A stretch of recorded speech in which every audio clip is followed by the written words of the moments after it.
El nombre que orquestó la brillante victoria en Saorgio no era el de un célebre general, sino el de un joven comandante de artillería llamado Napoleón Bonaparte, recién distinguido en Tolón. Fue su plan, audaz y arriesgado, el que puso de rodillas a un ejército entero atrincherado en una fortaleza montañosa. ¿Cómo pudo un oficial de 24 años, sin mando directo sobre la infantería, convencer a la cúpula militar de confiar el destino de 20.000 hombres a una estrategia que rompía todas las reglas?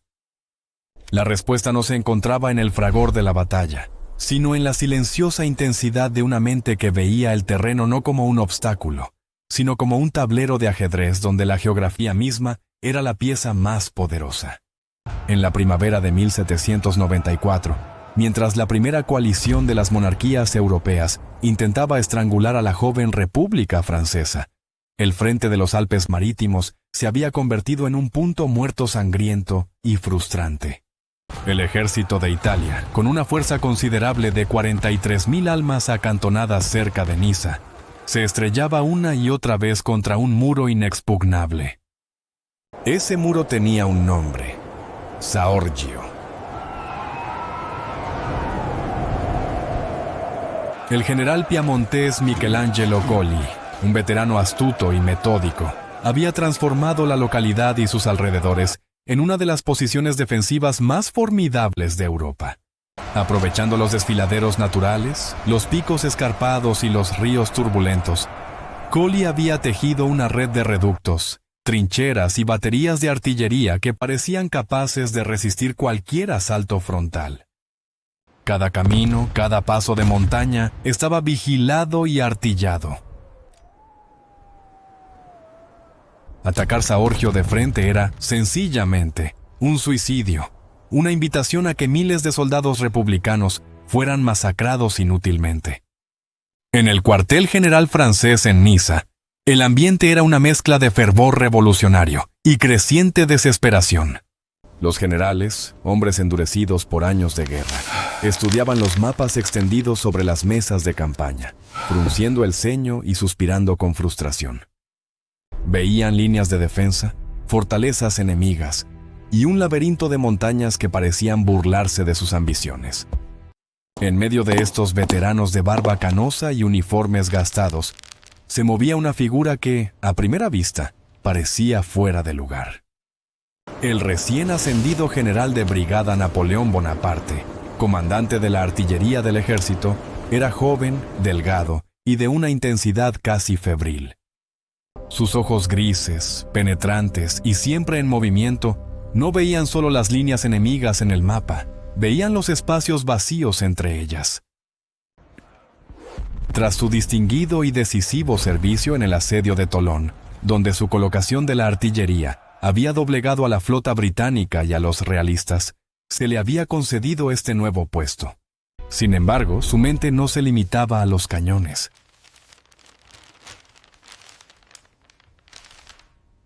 Para Bonaparte, la artillería era solo una herramienta más en la gran sinfonía de la guerra, y la verdadera música residía en la estrategia, en el movimiento, en la sorpresa. Pasaba las noches inclinado sobre los mapas topográficos, con la luz de una vela proyectando su sombra danzante sobre las paredes. Mientras otros generales veían una pared infranqueable en Saorgio, él veía una puerta trasera. Su dedo trazaba rutas improbables, senderos de cabras que serpenteaban por el este, a través de valles que el comando austro-piamontés consideraba intransitables para una fuerza militar considerable. La lógica de Colli y de su consejero austríaco, el jefe de Estado Mayor Joseph Nicolaus de Vins, era la lógica militar de su tiempo: fortificar la ruta directa, bloquear el camino más obvio. Su confianza en la inexpugnabilidad de Saorgio era su mayor fortaleza, y como Napoleón estaba a punto de demostrar, su mayor debilidad. Una noche, en una tensa reunión del Estado Mayor, Bonaparte finalmente desplegó su visión. Los generales más antiguos escucharon, primero con cortesía, luego con escepticismo y finalmente con incredulidad. ¿Ignorar Saorgio?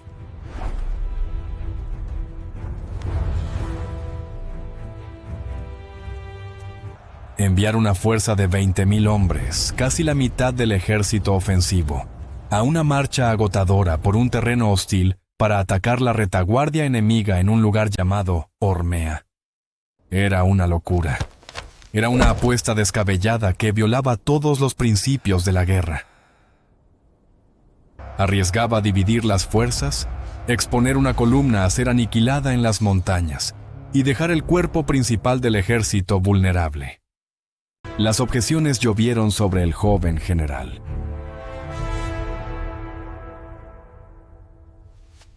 «Imposible», gruñó un general de infantería. «Los caminos no existen». «Seremos detectados y emboscados», argumentó otro. «¿Y si Collie ataca mientras nuestra fuerza de flanqueo está en las montañas?». Pero Napoleón no vaciló.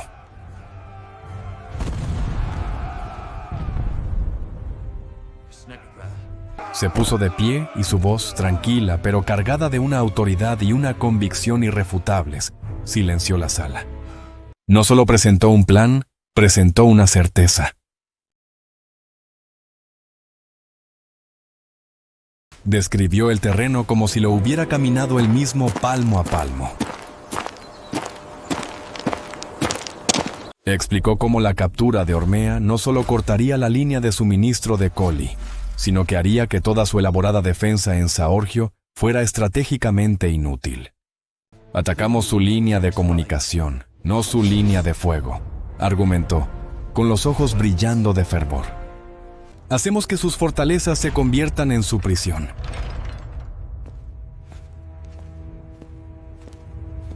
El general Collie se despertará una mañana para descubrir que no estamos frente a él, sino detrás de él. Su ejército, atrapado, no tendrá más opción que rendirse o huir. Hablaba de la psicología del enemigo, de la parálisis que sigue a la sorpresa, de la velocidad como un arma tan letal como el cañón. Había algo en su lógica férrea y en la pasión pura de su convicción, que empezó a erosionar el escepticismo. Un hombre, en particular, escuchaba con creciente interés: el general André Massena. Massena, un hombre rudo, antiguo contrabandista y nativo de Niza, conocía esas montañas como la palma de su mano. Era un luchador, no un teórico, pero reconocía la audacia y el genio cuando los veía. Mientras los demás veían riesgos, Massena veía la oportunidad de una victoria gloriosa y decisiva. Su apoyo fue crucial.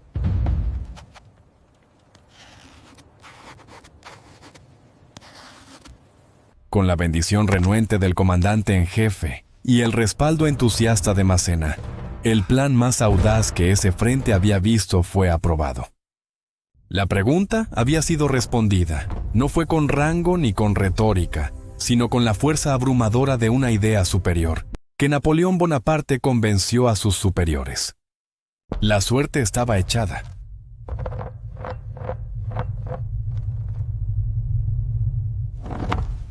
«20,000 hombres, bajo el mando del ahora ferviente creyente, André Massena, comenzaron a prepararse para una marcha que cambiaría el curso de la campaña. La marcha comenzó en la primera semana de abril de 1794. No fue una procesión marcial por caminos anchos, sino una ardua odisea, a través de un paisaje que parecía diseñado para desafiar al hombre. Los 20,000 soldados de Massena, la punta de lanza del plan de Bonaparte, se adentraron en el laberinto de los Alpes lígures.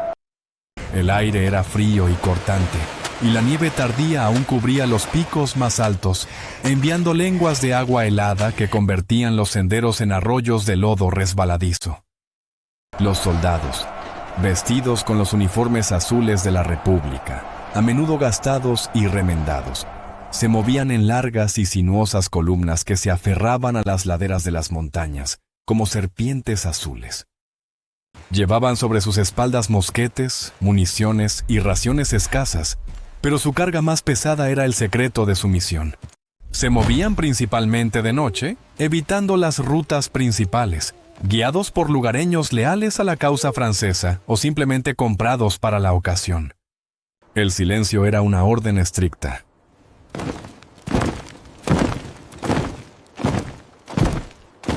El sonido de una cantimplora que cae, el relincho de un caballo, el eco de una voz descuidada.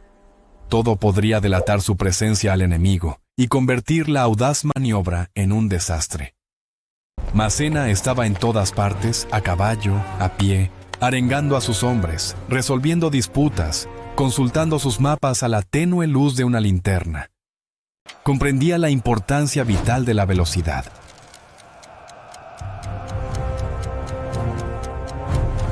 Cada día de retraso era un día más para que el enemigo descubriera su movimiento.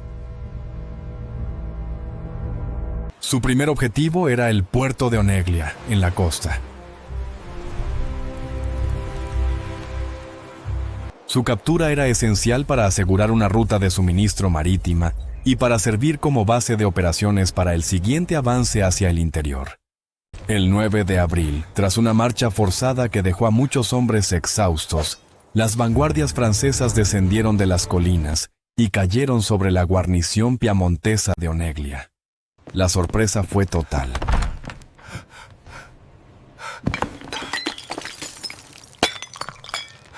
Los defensores, que esperaban cualquier ataque desde el oeste, se vieron abrumados por miles de soldados que surgían del este, de las montañas que consideraban una barrera segura. La lucha fue breve y la ciudad fue tomada.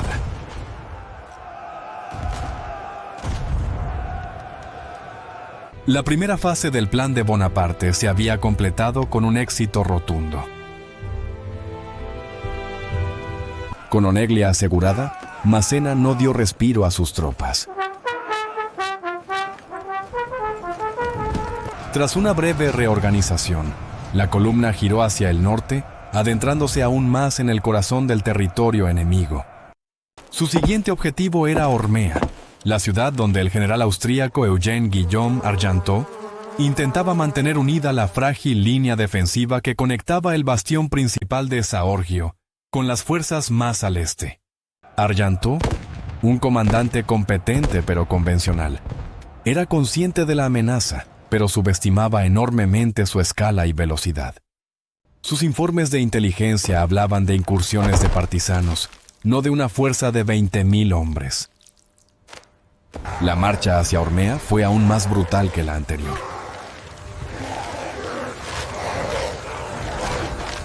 Los soldados tuvieron que arrastrar cañones ligeros por pendientes imposibles, vadear ríos helados y soportar noches gélidas con poco más que sus mantas y el calor de sus compañeros. Pero el espíritu del ejército republicano, una mezcla de idealismo revolucionario y la promesa de botín, los mantenía en movimiento. El 17 de abril, las columnas de Massena emergieron del accidentado terreno y convergieron sobre Ormea. Argenteau, atrincherado en la ciudad, se vio repentinamente asediado por una fuerza abrumadoramente superior. Massena, fiel a su naturaleza impetuosa, no perdió tiempo en elaborados preparativos de asedio. Lanzó un asalto inmediato y feroz.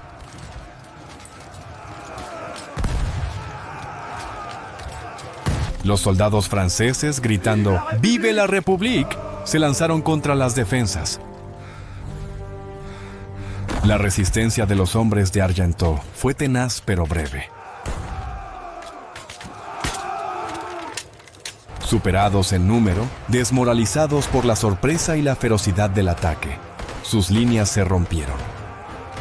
Argenteau vio cómo sus regimientos se desintegraban, sus hombres huyendo en desorden hacia las colinas, perseguidos por la caballería francesa. Ormea había caído.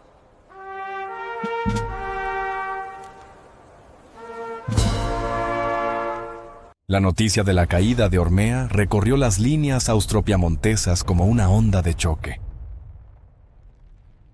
En su cuartel general en Saorgio, el general Colli recibió los informes con creciente alarma. Al principio se negaba a creerlo.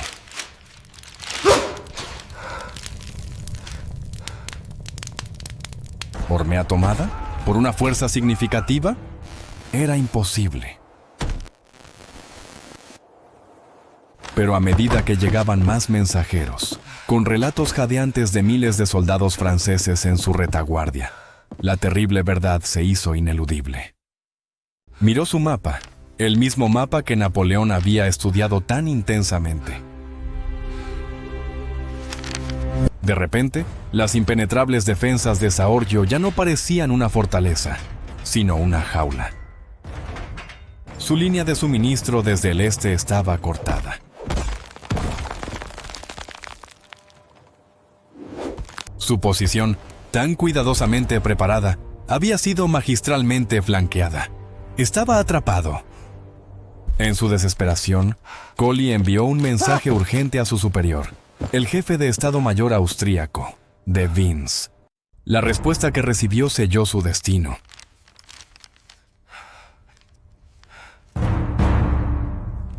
De Vins, un hombre de la vieja escuela, incapaz de comprender la velocidad y la escala de la nueva guerra que los franceses estaban librando, le aconsejó mantener la posición a toda costa.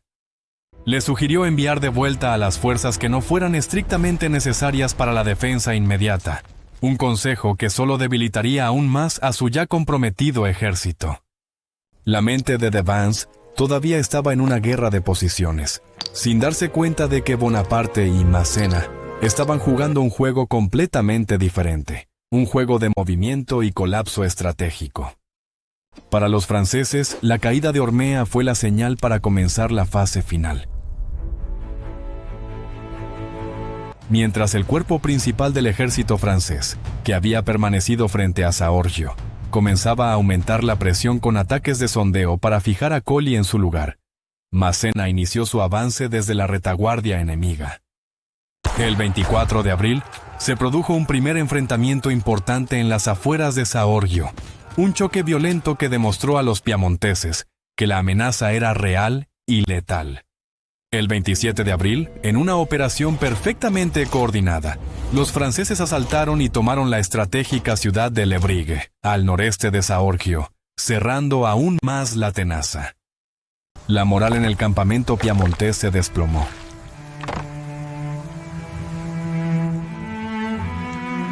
Los soldados, que durante semanas se habían sentido seguros detrás de sus formidables defensas, ahora miraban nerviosamente hacia el norte y el este, las direcciones de las que nunca habían esperado un ataque. Veían las hogueras de los campamentos franceses rodeándolos, escuchaban los ecos de los cañones republicanos desde múltiples direcciones. La comida comenzaba a escasear y las municiones se contaban con cuidado. El general Colli, un hombre valiente atrapado por una estrategia obsoleta, se preparó para lo inevitable. Sabía que el asalto final estaba por llegar, y no se equivocaba. El amanecer del 28 de abril de 1794 se levantó sobre un paisaje preparado para la matanza. El aire estaba quieto y cargado de una tensión palpable. Dentro de la bolsa de Saorgio, el general Michelangelo Colli había dispuesto a sus hombres, superados en número y desmoralizados, en la mejor defensa posible. El ejército piamontés, aunque estratégicamente condenado, estaba compuesto por soldados duros y leales, que ahora lucharían no solo por su rey, sino por sus vidas. Colli organizó sus fuerzas en dos perímetros defensivos principales, uno al norte de la ciudad, para enfrentar la amenaza directa de Massena, y otro al sur y sureste, para contener al resto del ejército francés que ahora avanzaba sin oposición. La trampa, concebida en la mente de Bonaparte, estaba a punto de cerrarse con una violencia devastadora. El asalto comenzó casi simultáneamente desde ambas direcciones. Al sur, las divisiones francesas avanzaron con disciplina y furia. El primer choque tuvo lugar en los campos de grano que rodeaban la ciudad.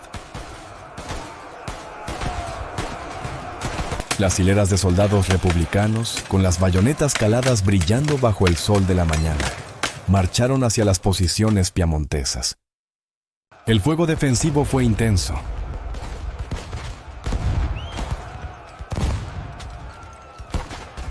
Las descargas de mosquetes de los piamonteses abrían huecos en las líneas francesas, pero éstas se cerraban y seguían avanzando, un maremoto azul imparable. Los gritos de los oficiales, el estruendo de los disparos, el gemido de los heridos y el olor acre de la pólvora llenaban el aire. Mientras la defensa del sur luchaba desesperadamente por contener esta marea, otra división francesa, que había completado un movimiento de flanqueo más pequeño, empujó hacia la ciudad desde el lado sureste. Este nuevo ataque en su flanco desbarató por completo la cohesión de los defensores del sur. Las líneas piamontesas, estiradas hasta el límite, comenzaron a ceder. Los soldados se vieron obligados a retroceder, luchando por cada palmo de terreno, retrocediendo desde los campos hacia las primeras casas de Saorgio. La batalla se transformó en una caótica y brutal lucha callejera. Cada casa, cada esquina, se convirtió en una fortaleza improvisada. Los piamonteses, con la ferocidad de la desesperación, ofrecieron una resistencia encarnizada. Disparaban desde las ventanas, bloqueaban las calles con barricadas de muebles y adoquines, y se lanzaban en contraataques suicidas con bayonetas y sables. Pero estaban siendo desangrados.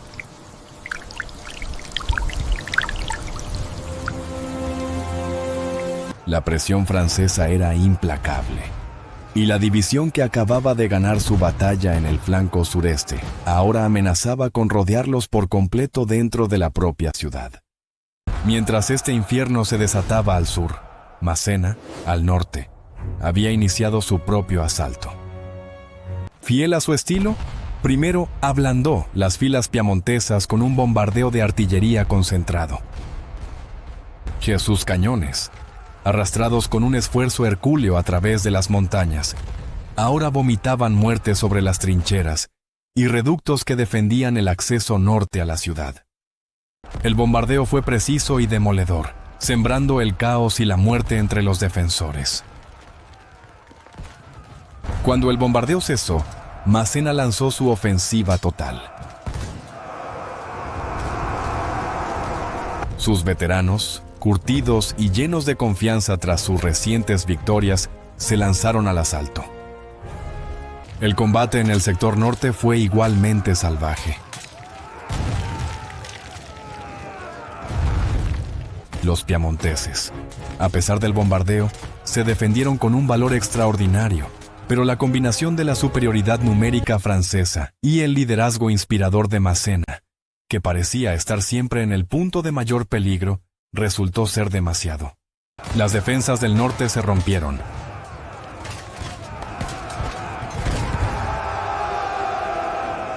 Los hombres de Massena irrumpieron en las afueras del norte de Saorgio, justo cuando las defensas del sur se estaban desintegrando. El ejército de Colli estaba ahora completamente atrapado en una pinza mortal. Atacados desde el norte, el sur y el sureste, la resistencia organizada colapsó y se convirtió en una lucha por la supervivencia individual. El general Colli, viendo que todo estaba perdido y que una mayor resistencia solo conduciría a la aniquilación total de su ejército, dio la orden de retirada. Pero era demasiado tarde para una retirada ordenada. Lo que siguió fue una huida desesperada. Los soldados piamonteses, en pequeños grupos o solos, intentaron escapar hacia el oeste y el norte, hacia el Col de Tende, la única ruta que no estaba completamente bloqueada. Abandonaron cañones, equipos y a sus heridos.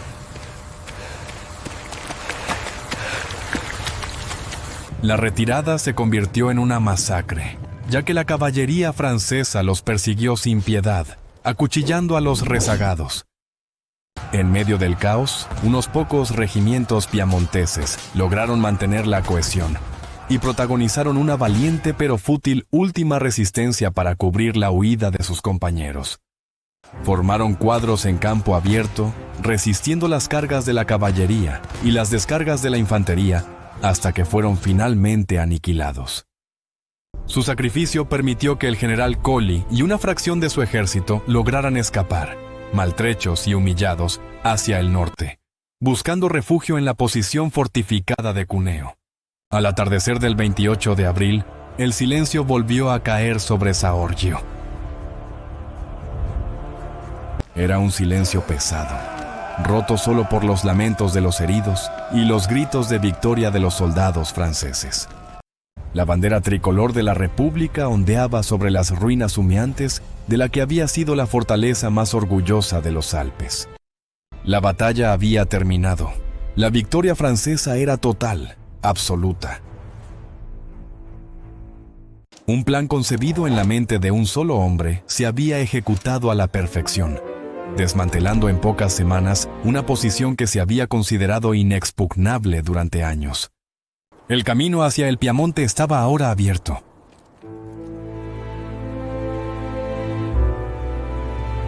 La victoria en la segunda batalla de Saorgio tuvo repercusiones inmediatas y profundas. Para el ejército de Italia fue un impulso moral extraordinario. Demostró que las elaboradas defensas de la coalición podían ser superadas no por fuerza bruta, sino por ingenio y velocidad. Para los comandantes austropiamonteses, fue una lección humillante sobre la nueva y aterradora forma de hacer la guerra de los franceses.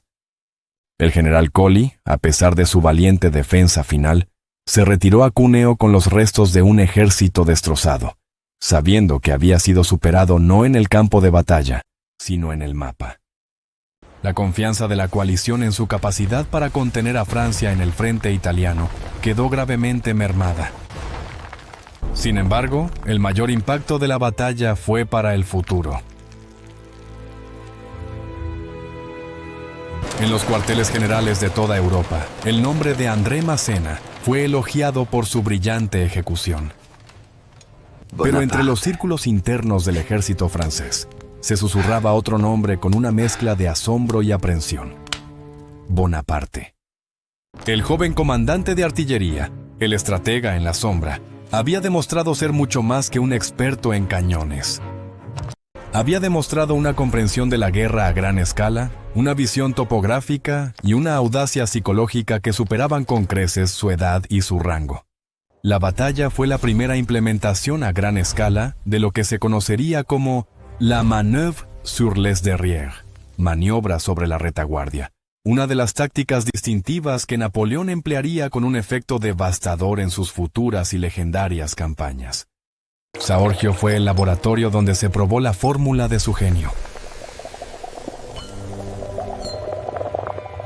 La victoria consolidó su reputación dentro del ejército y le ganó la atención de figuras políticas poderosas en París, como Agustín Robespierre, el hermano menor del temido Maximilien.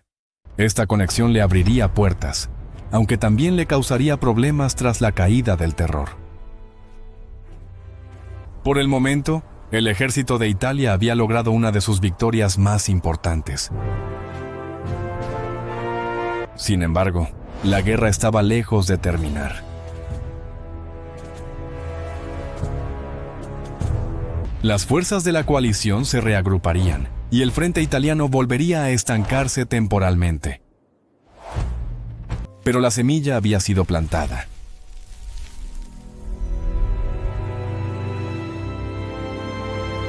La leyenda de Bonaparte había comenzado a crecer, alimentada por el éxito de un plan que transformó montañas inexpugnables en caminos hacia la gloria. El ejército de Italia no se detendría allí.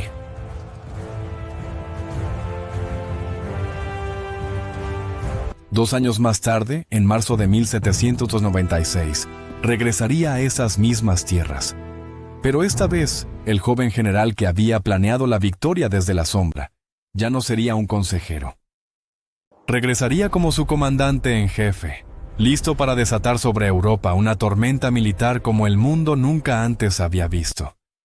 La campaña de 1796, que llevaría a las victorias de Lodi, Arcole y Rivoli, sería la heredera directa de la lección aprendida en la batalla olvidada de Saorgio, que ninguna fortaleza es inexpugnable para un ejército liderado por una idea.